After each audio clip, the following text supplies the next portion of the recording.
인생은 길고 그 안에서 만나는 수많은 사람들 중 모두가 당신의 삶에 긍정적인 영향을 주는 것은 아닙니다. 이제는 부질없는 인연을 끊고 홀로 행복하게 살아가는 방법을 찾아야 할 때입니다. 누군가와의 관계가 오히려 당신을 지치게 한다면 필요하지 않은 관계는 과감히 정리하는 용기가 필요합니다. 불필요한 에너지 소모를 줄이고 나 자신에게 집중해 보세요. 홀로 있는 시간이 불안하게 느껴질 수 있지만 혼자만의 시간은 내면의 평화를 찾는 기회입니다. 취미생활, 독서, 운동 등 내가 진정으로 즐길 수 있는 것을 찾아보세요. 노후의 행복은 경제적 안정에서 시작됩니다. 작은 지출도 꼼꼼히 관리하고 자신만의 노후 자산을 계획적으로 운영해 보세요. 홀로 살아가는 삶은 외로움이 아니라 자유입니다. 긍정적인 생각으로 내 삶을 주도적으로 살아간다면 혼자서도 충분히 행복할 수 있습니다. 부처님께서는 인연은 물 흐르듯 자연스러워야 한다고 하셨습니다. 억지로 붙잡으려 하면 괴로움이 된다고 말씀하셨습니다. 멀어진 관계는 이미 상대와 나 사이의 신뢰와 유대가 약해졌다는 신호입니다. 이런 관계를 억지로 이어가려 하면 오히려 더 큰 실망과 상처를 경험하게 됩니다. 애써 화해해도 그 관계는 예전처럼 돌아가기 어렵습니다. 오늘은 부처님 말씀과 철학자들의 명언을 토대로 이미 멀어진 사람과 화해해봤자 결국 후회하게 되는 이유에 대해 이야기해보겠습니다. 인간관계는 살아가면서 끊임없이 변화합니다. 어떤 관계는 시간이 지나도 변함없이 유지되지만 어떤 관계는 서서히 멀어지거나 자연스럽게 끝이 납니다. 사람마다 살아가는 방식과 생각이 다르기에 관계의 거리는 언제든 달라질 수 있습니다. 멀어진 관계를 억지로 이어가려 하는 것은 때로는 더 큰 상처와 후회를 남길 뿐입니다. 이런 관계를 회복하려고 노력하는 것이 무조건 나쁜 것은 아니지만 이미 멀어진 사람과의 화해를 지나치게 집착한다면 오히려 스스로를 더 힘들게 만들 수 있습니다. 사람이 멀어지는 데에는 반드시 이유가 있습니다. 사소한 오해일 수도 있고 서로 다른 가치관이나 삶의 방향 때문일 수도 있습니다. 한번 멀어진 관계를 다시 붙잡으려는 노력은 그 이유를 무시하거나 잊으려는 행동일 수 있습니다. 관계는 물처럼 자연스럽게 흘러야 합니다. 억지로 흐름을 거스려 하면 더 큰 고통이 따릅니다. 한번 멀어진 관계를 억지로 이어가도 이전과 같은 친밀함을 되찾기는 어렵습니다. 화해했다고 해서 모든 문제가 해결되는 것은 아니며 과거의 갈등과 오해가 여전히 감정의 벽으로 남아있을 가능성이 큽니다. 부처님께서는 상처를 입은 마음은 다시 피어나기 어렵다고 말씀하셨습니다. 억지로 화해하기보다는 마음을 정리하는 것이 더 나을 수 있습니다. 화해를 시도하는 과정에서 상대방의 태도나 반응이 나의 기대와 다를 경우 오히려 더 큰 실망감과 상처를 받을 수 있습니다. 특히 상대방이 이미 관계 회복에 관심이 없거나 나를 무시하는 태도를 보인다면 화해를 시도한 자신을 자책하게 될 수도 있습니다. 마르쿠스 아우렐리우스는 기대는 고통의 씨앗이다라고 말했습니다. 불필요한 기대는 자신에게만 부담을 줍니다. 관계는 자연스러운 흐름 속에서 유지될 때 의미가 있습니다. 그러나 억지로 화해한 관계는 피상적이고 일방적인 노력이 될 가능성이 큽니다. 이런 관계는 오히려 서로에게 불편함을 주고 결국 다시 멀어지게 됩니다. 공자는 진정성이 없는 관계는 지속되지 않는다고 말했습니다. 과거의 관계를 붙잡으려 애쓰다 보면 정작 현재 나를 아껴주고 존중하는 사람들과의 관계를 소홀히 하게 됩니다. 지나간 관계에 집착하기보다는 지금 내 곁에 있는 사람들에게 집중하는 것이 더 현명합니다. 부처님께서는 현재의 관계가 삶의 중심이라고 말씀하셨습니다. 멀어진 관계를 화해하려고 애쓰는 것은 많은 에너지와 감정을 소모하는 일입니다. 이런 과정에서 스스로를 지치게 하고 정신적으로 힘들어질 수 있습니다. 자신의 에너지를 더 가치 있는 일에 쏟는 것이 필요합니다. 마르쿠스 아우렐리우스는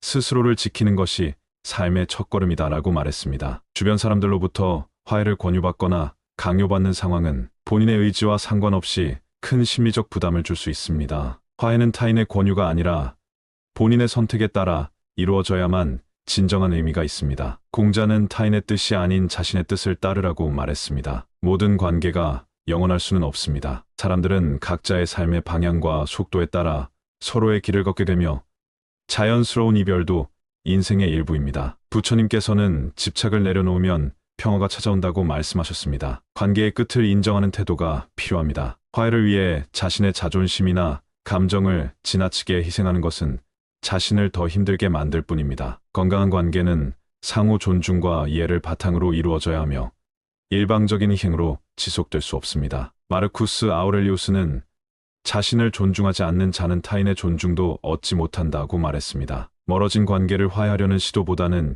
이를 통해 자신을 돌아보고 성장의 기회로 삼는 것이 더 나은 선택일 수 있습니다. 과거의 경험을 통해 교훈을 얻고 앞으로 더 좋은 관계를 만들어가는데 집중해야 합니다. 공자는 경험에서 배우는 자가 현명하다고 말했습니다. 이런 관계는 더 이상 서로에게 긍정적인 영향을 미치지 못하며 오히려 정서적 피로감과 불편함을 가져올 뿐입니다. 관계가 사실상 끝났음을 나타내는 신호를 인지하고 이를 어떻게 대처해야 하는지가 중요합니다. 첫 번째로 대화의 깊이가 사라지게 됩니다. 과거에는 서로의 일상과 감정을 진심으로 나누던 대화가 이제는 피상적이고 형식적인 대화로 변했다면 이는 관계가 소원해졌다는 신호입니다. 대화에서 더 이상 서로에게 흥미를 느끼지 못하거나 진솔한 이야기가 오가지 않는다면 관계는 이미 내적으로 멀어진 상태일 것입니다. 공자는 말은 마음의 달이라고 말했습니다. 대화의 깊이가 사라지면 마음의 연결도 끊어진 것입니다. 두 번째로 연락의 빈도가 현저히 줄어듭니다. 관계가 활발할 때는 자주 연락하며 서로의 안부를 묻고 관심을 표현하지만 연락의 빈도가 줄어들고 한쪽이 일방적으로 연락을 시도해야 하는 상황이 계속된다면 이는 관계가 이미 끝나가는 신호일 수 있습니다. 특히 상대방이 연락에 무관심하거나 건성으로 응답한다면 더 이상 그 관계는 진정성을 유지하기 어렵습니다. 부처님께서는 관심은 관계의 불씨를 지핀다고 말씀하셨습니다. 연락의 빈도는 관계의 온도를 나타냅니다. 세 번째로 서로의 우선순위에서 밀려나게 됩니다. 중요한 순간이나 결정적인 상황에서 상대방이 더 이상 나를 우선순위로 두지 않는다면 관계는 이미 내적으로 정리된 상태일 가능성이 높습니다. 삶에서 상대방이 나를 배제하거나 다른 사람이나 일에만 몰두한다면 이는 관계의 끝을 의미할 수 있습니다. 공자는 사람은 중요하게 여기는 것에 시간을 쓴다고 말했습니다. 우선순위에서 멀어진 관계는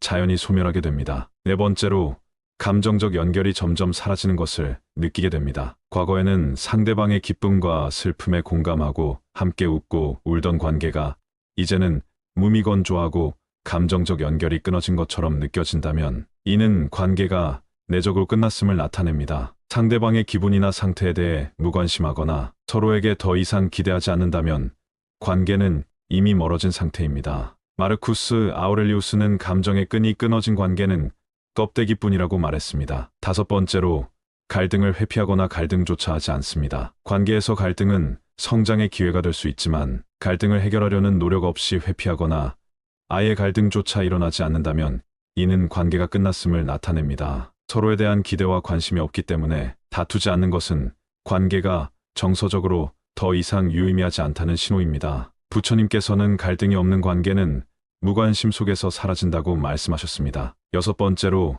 점점 함께 있는 시간이 불편하게 느껴집니다. 관계가 건강할 때는 함께 있는 시간이 즐겁고 편안하게 느껴지지만 관계가 끝나가고 있을 때는 오히려 불편함과 어색함이 지배하게 됩니다. 서로 할 말이 없거나 함께 있는 시간이 부담스럽게 느껴진다면 이는 관계의 내적 단절을 나타냅니다. 공자는 편안함이 없는 관계는 오래가지 못한다고 말했습니다. 일곱 번째로 서로에 대한 기대마저 사라집니다. 건강한 관계에서는 상대방에게 기대를 가지며 서로를 통해 얻고 싶은 감정적, 정신적 만족감이 있습니다. 그러나 관계가 끝나갈 때는 상대방에게 더 이상 아무런 기대도 하지 않게 되고 상대방이 무엇을 하든 무관심하게 느껴질 수 있습니다. 마르쿠스 아우렐리우스는 기대가 사라진 관계는 마음이 떠난 관계라고 말했습니다. 여덟 번째로 상대방의 행동에 피로감을 느끼기도 합니다. 과거에는 상대방의 행동이나 말투가 익숙하고 편안하게 느껴졌지만 이제는 작은 행동이나 말투조차 짜증스럽고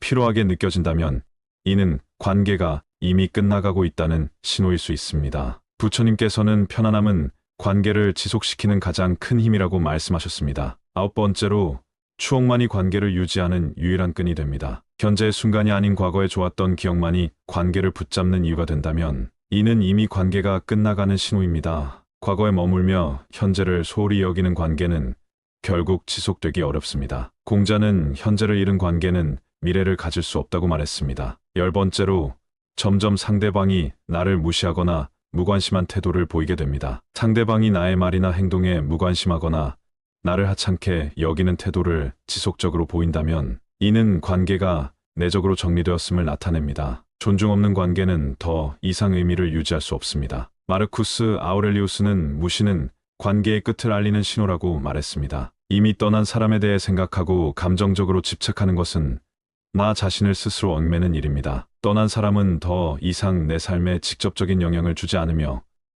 내가 그들을 떠올리며 고통받을 필요도 없습니다. 마르쿠스 아우렐리우스는 떠난 자에 대한 집착은 현재를 잃게 한다고 말했습니다. 떠난 사람을 보내주는 것이 내 삶을 더 풍요롭게 만듭니다. 떠난 사람을 보내주는 용기를 가진다면 더 많은 여유와 자유를 얻을 수 있습니다. 이는 내 삶을 새로운 관계와 경험으로 채워나가는 기회가 됩니다. 부처님께서는 놓아주어야 새로운 것을 얻는다고 말씀하셨습니다. 과거에 얽매이지 않고 앞으로의 가능성에 집중하세요. 떠난 사람을 보내주는 것은 쉽지 않지만 이는 자신을 위한 가장 현명한 선택입니다. 관계의 끝을 받아들이고 떠나는 사람을 흔쾌히 보내줄 수 있을 때 우리는 비로소 새로운 시작을 맞이할 수 있습니다. 여러분도 과거에 얽매이지 않고 현재와 미래를 위해 자신을 위한 삶을 살아가기를 바랍니다. 이는 진정한 자유와 평화를 찾는 길입니다. 혼자 있을 때 행복할 줄 알아야 언제나 행복할 수 있습니다. 행복은 외부에서 오는 것이 아닙니다. 우리는 종종 사람들과의 관계,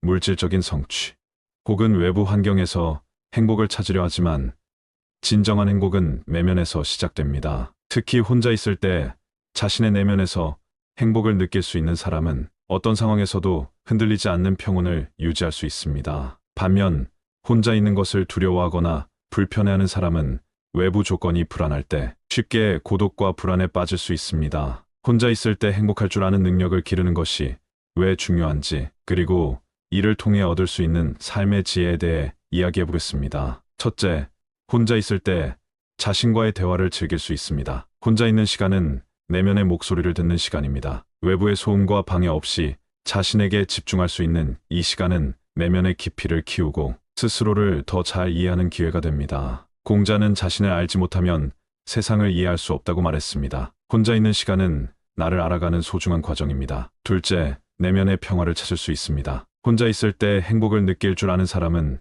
내면의 평화를 찾는 법을 압니다. 혼자 있는 시간을 통해 스스로를 위로하고 현재의 순간에 집중하며 마음을 고요하게 만드는 능력을 키울 수 있습니다. 부처님께서는 평화는 외부가 아니라 내면에서 시작된다고 말씀하셨습니다. 셋째, 혼자서도 삶의 즐거움을 찾을 줄 알게 됩니다. 혼자서도 영화를 보고 산책을 하며 맛있는 음식을 먹는 등 소소한 즐거움을 느낄 수 있다면 더 이상 외부의 도움 없이도 행복을 유지할 수 있습니다. 이런 능력은 스스로를 즐겁게 할 수 있는 힘이 되어줍니다. 마르쿠스 아우렐리우스는 즐거움은 스스로 발견할 때 가장 가치 있다고 말했습니다. 넷째, 외부의 인정에 의존하지 않아도 됩니다. 혼자 있을 때 행복할 줄 아는 사람은 외부의 인정이나 관심에 의존하지 않습니다. 타인의 시선이나 평가에 흔들리지 않고 스스로의 가치를 알고 살아갈 수 있습니다. 공자는 자신의 가치를 아는 자는 외부에 의존하지 않는다고 말했습니다. 다섯째, 고독을 두려워하지 않고 친구로 삼을 수 있습니다. 고독은 누구에게나 찾아옵니다. 혼자 있을 때 고독을 부정적으로만 느끼기보다 이를 나를 성장시키는 기회로 삼을 수 있는 태도가 필요합니다. 부처님께서는 고독은 마음을 깨우는 선물이라고 말씀하셨습니다. 여섯째, 타인과의 관계에서도 더 건강해질 수 있습니다. 혼자 있을 때 행복을 느낄 줄 아는 사람은 타인과의 관계에서도 집착하지 않고 건강한 거리를 유지할 수 있습니다. 이는 관계를 더 편안하고 자연스럽게 만들어줍니다. 마르쿠스 아우렐리우스는 자신이 만족할 줄 알 때 관계는 자유로워진다고 말했습니다. 일곱째, 삶의 중심을 잃지 않게 됩니다. 혼자 있을 때 행복할 줄 아는 사람은 외부 환경이나 사람들에 의해 쉽게 흔들리지 않습니다. 이는 삶의 중심을 유지하며 어떠한 어려움 속에서도 스스로를 지킬 수 있는 힘이 됩니다. 여덟째, 창의성과 자기 개발의 기회를 얻을 수 있습니다. 혼자 있는 시간은 창의성을 발휘하고 자기 개발에 집중할 수 있는 시간입니다. 새로운 아이디어를 구상하거나 독서, 학습 등을 통해 자신을 성장시키는데